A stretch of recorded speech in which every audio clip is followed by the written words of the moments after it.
Hello everybody to part 1 of What If Raditz Came to Earth in order to ask for help from Goku or Kakarot. This will be part 1 and we will be going over what the time period of the Saiyan Saga. It all starts at the beginning of DBZ. Raditz shows up to Kami House as Goku is just getting there as a basically family reunion or a friend reunion. Raditz goes to Kakarot, pulling him aside, trying to tell him his heritage, that he is a Saiyan.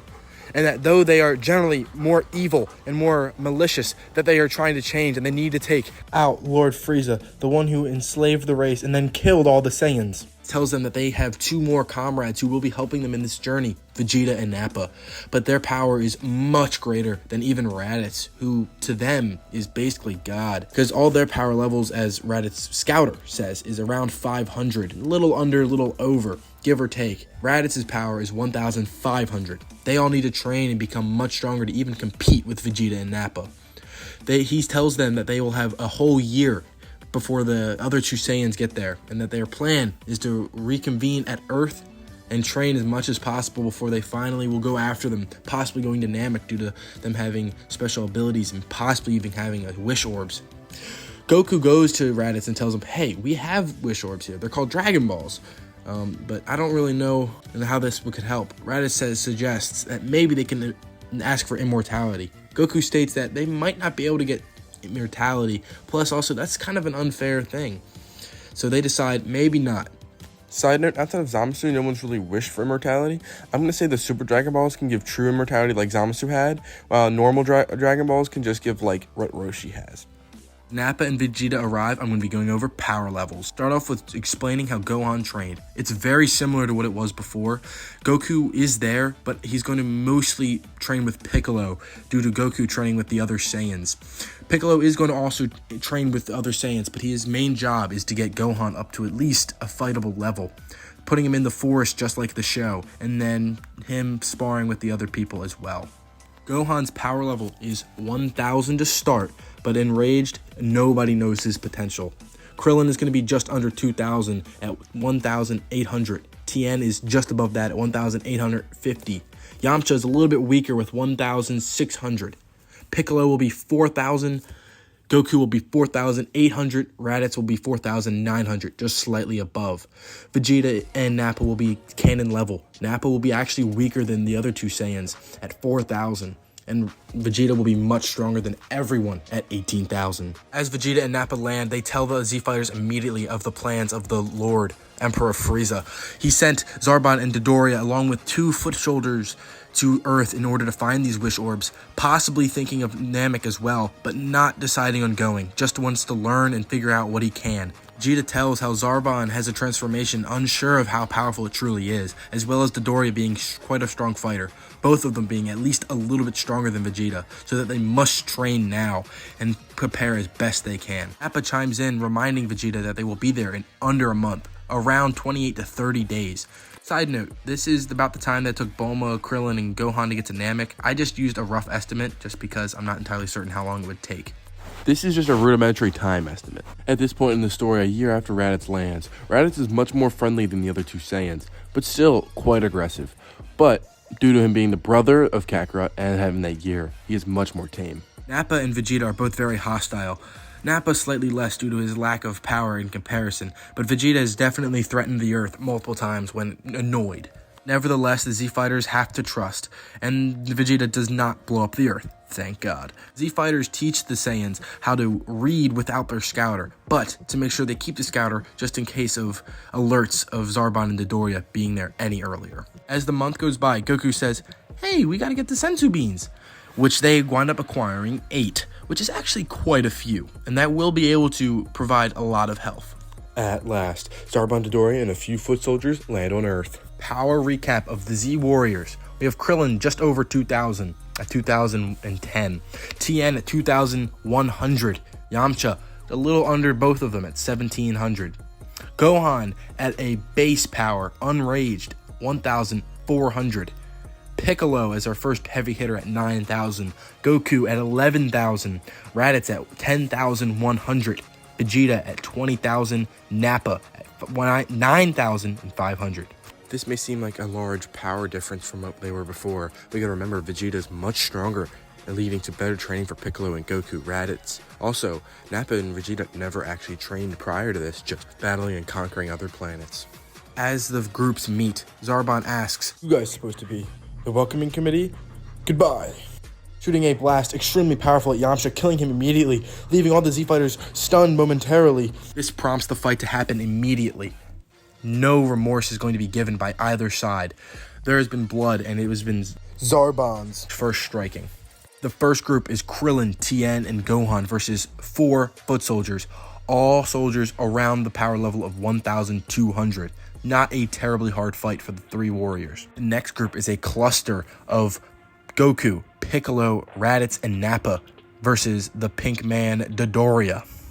This leaving the strongest of the fighters, Vegeta and Zarbon, to duel it out at actually relatively close powers. Though the foot soldiers are made easy work out of Krillin, Gohan, and Tien, the 3 realize that they cannot do much due to the power difference between them and all the other fighters. They wind up playing support roles. Dodoria in her fight is slowly losing ground, though keeping up, decides that she needs to make a move and absolutely destroys Goku, throwing him to the ground, and then quickly after going right after Piccolo. Leaves Nappa and Raditz alone with Dodoria. He takes the advantage and rips off the tails. Any ape transformations out of the question. Though not all hope is lost, Krillin goes to Goku and Piccolo, trying to give them sensu beans. Vegeta, taking a step back from his intense fight with Zarbon, screams to Kakarot, "Wait, those are the healing beans. You will get a massive Zenkai boost, a power boost, due to the amount of damage you've taken. Oh, God, Zarbon. You must take it now. You'll receive a massive boost." Goku takes it and receives the power boost. He can feel the power surging through him. Piccolo also takes one, not receiving the power boost as the Saiyans would, but says, I don't know how much of a help I can be. I can be a distraction as best I can, but I need to stay alive for the Dragon Balls, because if I die, Kami will die as well." Though moving one of the stronger warriors to a supporting role, he will be used as a fantastic distraction, being how strong he is, as well as him being able to hop in when others get hurt. Goku, with his new Zenkai boost, is able to stride for stride with Dodoria, not quite to his power, but close enough, and with the other help of Nappa and Raditz, are able to slowly overpower him. Meanwhile, Zarbon and Vegeta are fighting, and this is a very close match, neck and neck. Seeing how close the fight is, Zarbon thinks of transforming, but is repulsed by the idea, as well as him striking Vegeta into a rock, a mountain nearby, absolutely taking him out. Tien, grabbing the bag of sensu beans, goes to Vegeta, but before we can get there, Zarbon strikes him and kills him on the spot. Tien is dead. Yamcha is dead. Who will be next? Zarbon, killing Tien and seemingly defeating Vegeta, goes over to Dodoria to help him take out the rest of the fighters. With the added help of Zarbon, they are also able to take out Nappa and Raditz in a single blow, not killing them, but leaving them nearly unconscious, barely crawling on the floor. Just as all hope is lost, Zarbon and Dodoria's scouters skyrocket. They start to beep, beep, beep, destroying. The last number they're seeing is 24,000. It's Vegeta. He has been revived. Piccolo, the Namekian, had given him a sensu bean. This enrages Dodoria, killing Piccolo in a single blow. This was going to be a mistake, Dodoria's last mistake. Gohan, enraged, pupils going away, his aura flaring white, goes straight through Dodoria, killing him in an instant. Just as his power struck up, it went right back down. Gohan started to cry, seeing his mentor dead. Zarbon flicks the young boy away into rocks, leaving him nearly unconscious. With all the commotion, all the Saiyans have received sensu beans, gaining massive power boosts in the range of 17 to 20,000, besides Vegeta, who is around 25,000. Zarbon now knows he needs to transform. One, because he is weaker than Vegeta at this point, and is barely stronger than the others. He transforms, his power is increasing, his aura is flaring, and he has become ugly, dinosaurish looking, but his power upwards of 35,000. Absolutely insane. The Z fighters are shocked, unsure of how to win. Vegeta knows of an idea. Sucking in all of his new power, throwing up a fake, false moon, slowly transforming. But as he does this, Krillin is creating a Kienzan, a destructo disc, throws it, striking Zarbon, taking off his hand, and then charges another one, seeing how the first one worked, throws it at Zarbon, but this time, Zarbon doesn't catch it, but is able to hold it and take control of it, throwing at Vegeta's tail, taking out Vegeta's tail, no longer able to become an Azaryu, back to his weakened form, now to his drained energy. Hope is nearly lost, but all the fighters go in, attacking the weakened Zarbon, barely able to fight through it. It's a very close match due to the new power-up. Zarbon slowly gaining ground back, throwing the others away, making them all weaker and weaker, taking damage himself. It is a close match, but all of a sudden, bum bum, bum bum, bum bum. It's Gohan. He's turning into a great ape. Though thought to be unconscious, he had woken up, seeing the new fake moon, the blood waves going through his veins, becoming a great ape. His power may not be close to Zarbon, but it is easily a big enough distraction. Zarbon completely enamored, unable to look away from the massive creation. Nappa, seeing how Zarbon is distracted, goes up to him, wraps his arms and legs around him. The creature is now stunned, unable to move. Nappa yells, "Do it now!" Oh, Raditz is on the floor, unable to capitalize. Goku and Vegeta charge up their strongest attack.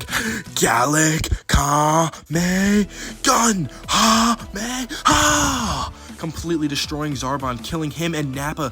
That's a sad loss, but they do not have time to mourn as Gohan is going crazy around the surrounding areas. Using the very last bit of energy, creates another destructo disc, giving it off to Goku as he collapses and faints, not dead, but is unconscious. Goku throws it at his tail, misses, Gohan dodges. Oh no, there's nothing else they can do. 3 remaining Saiyans do their best to distract as long as they can, trying to find an opening to the ape in his massive power. But they're all weak, all hope is nearly lost. Gohan starts changing back into a human. Now he's just a baby again, without a tail. They see a relatively familiar face. Goku smiles. Yajirobe, it's you! Oh my god, you saved the day. It was looking really bleak out there. We had finally won. But Gohan, wow, his transformation was incredible. Yajirobe scoffed, saying, Korin finally got his last crop. 2 more sensu beans.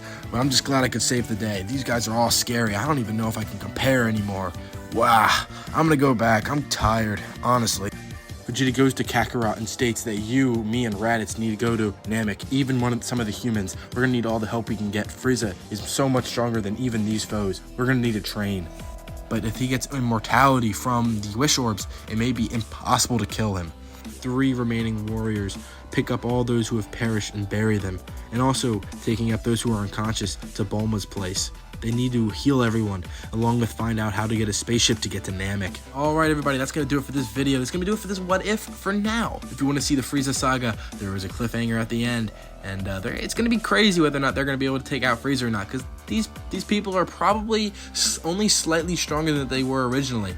But with Frieza without his main 2 companions with Zarbon and Doria, I don't know. Maybe he brings the Ginyu Force along. But either way, like the video, let me know in the comments how you think this story should go and if you want to see more.